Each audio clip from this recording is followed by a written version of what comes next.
Mr. President, we remember when you first were giving your acceptance speech of the nomination of the GOP convention. You said at that time that 1 year from now, when I take over the White House, I am going to reestablish the rule of law in this country. And you've done that, Mr. President. We thank you for that. Thank you. Very, very much. Thank you. You know, behind me, Mr. President, are 44 sheriffs who were representing 35 states that came here to Washington for 2 reasons. The first is to go to Congress, up to the Capitol today, hold a press conference and let Congress know enough's enough. We've been for 20 years asking Congress to move on the security aspects of immigration reform, and nothing has happened for 20 years. But what's really amazing, Mr. President, with your strength of purpose, the commitment to your convictions, you've done more in less than 2 years in supporting law enforcement and dealing with this illegal immigration problem that we've been asking for solutions on in less than 2 years. And again, all these sheriffs and the sheriffs across this nation are so grateful to you for that, Mr. President.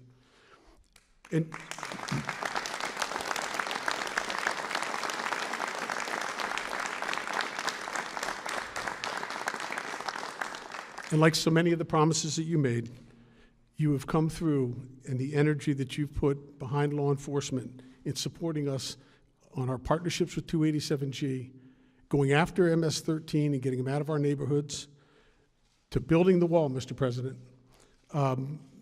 you've really been amazing. And so before I present this plaque, I just want to add one thing that maybe you heard about, maybe you didn't.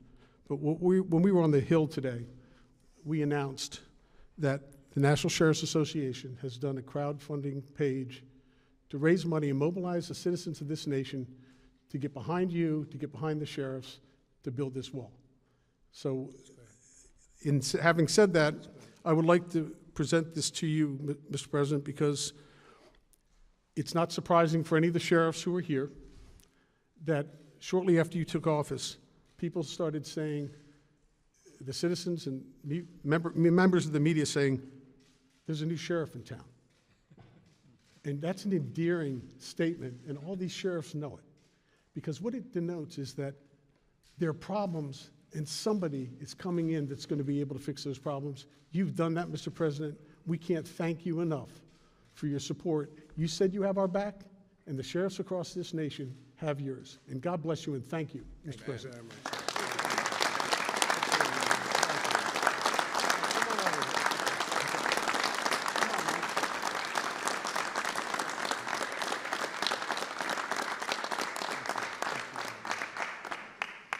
Well, that's really nice. This is an honor because when I was running, I think number one on our list was law enforcement, taking care of law enforcement, working with law enforcement, and really we have to create guidelines and principles for the incredible job you've done, and you've done an amazing job. And I will tell you, a lot of times you're scorned and you're looked at by the media because the media is very dishonest, much of it in this country, very, very dishonest.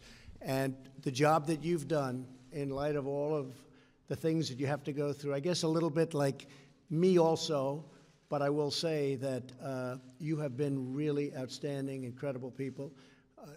Crime statistics are down. We're really doing well, other than you take a couple of places on a nation where they have different policies than what we would put, and you know where I'm talking about. But there are a couple of places they don't believe in what we believe. But we have together done something very special. I also remember so well, Sheriff, when we were together, I said, we're going to get you a lot of military equipment that you weren't able to get, and it was sitting in warehouses all over the country, and in many cases, Mike, in other countries, you remember. And we brought it back home, and you were able to get great military equipment like you couldn't afford to buy in your budgets. And we gave it to you, and it protected a lot of people. We have a lot of people living today in your profession that would not, frankly, be around right now without the protection of that kind of equipment that we have sitting around waiting and doing nothing and just drawing dust. So the fact that you gave me this award is something very meaningful. I will put that in a place of great honor in the Oval Office, but I really appreciate it. Thank you very much. It's a great honor. Thank you.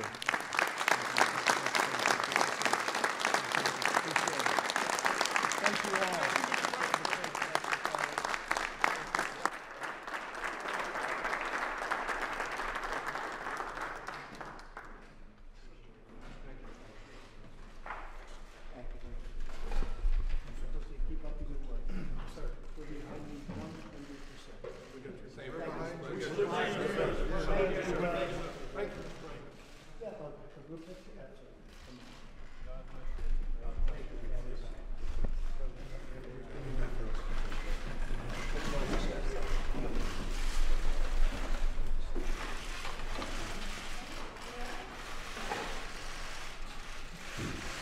Make that a good picture.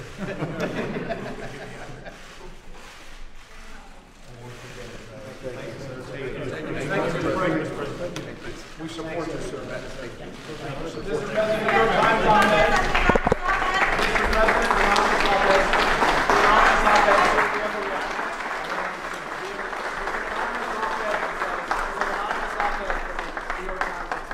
I am part of the resistance inside the Trump administration. This Hey, was hey, your hey, reaction. Sheriff, can you imagine?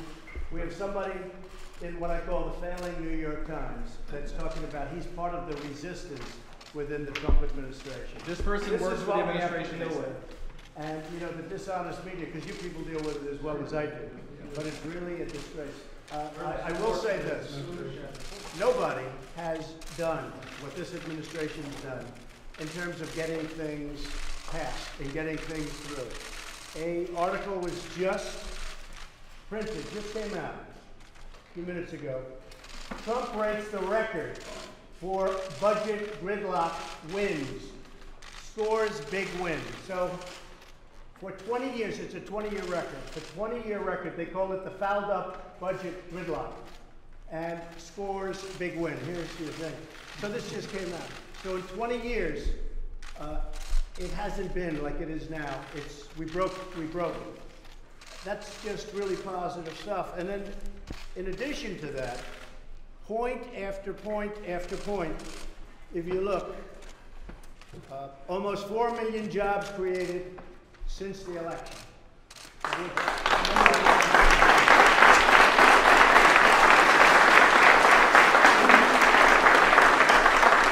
Americans now employed than ever recorded in our history. So we have more people working today than at any point ever in our history.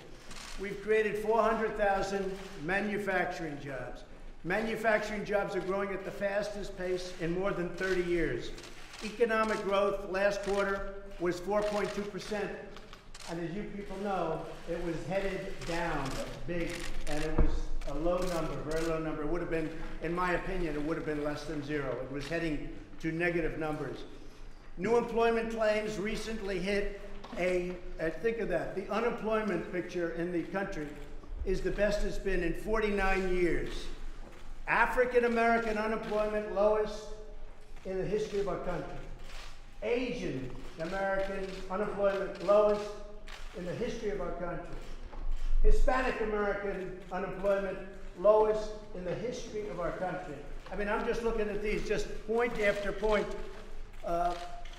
Under my administration, veterans unemployment reached its lowest in many, many years. Let's see, almost 3.9 million Americans have been lifted off food stamps just since my election. Then you go into all of the benefits that we got from the tax cuts. All of you people benefited tremendously from the tax cuts.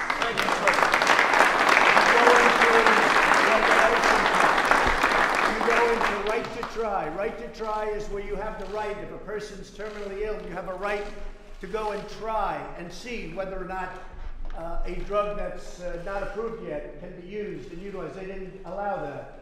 A point after point, getting rid of the individual mandate, the most unpopular thing there is in Obamacare, coming up with new health care plans. We've never had a period, even if you look at the Olympics, the World Cup, you just saw them, they were in my office, got the World Cup. Nobody has, and we have started the wall. Nobody has ever done in less than a 2-year period what we've done. So when you tell me about some anonymous source within the administration, probably who's failing and probably here for all the wrong reasons, no. And the New York Times is failing. If I weren't here, I believe the New York Times probably wouldn't even exist.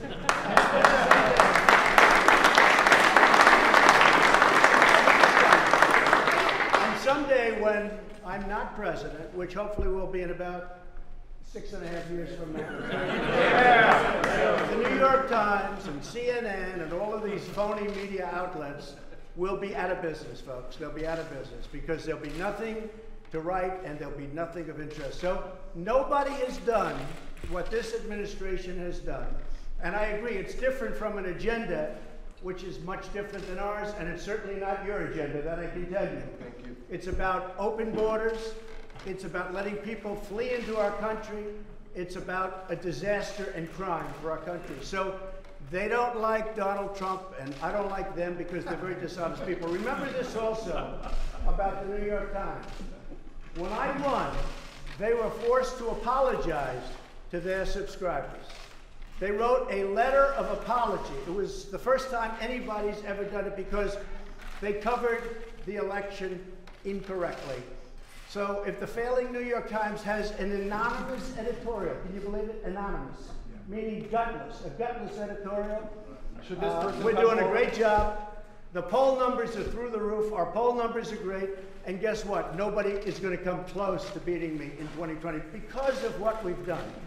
We've done more than anybody ever thought possible in, it's not even 2 years. So thank you very much. Appreciate it.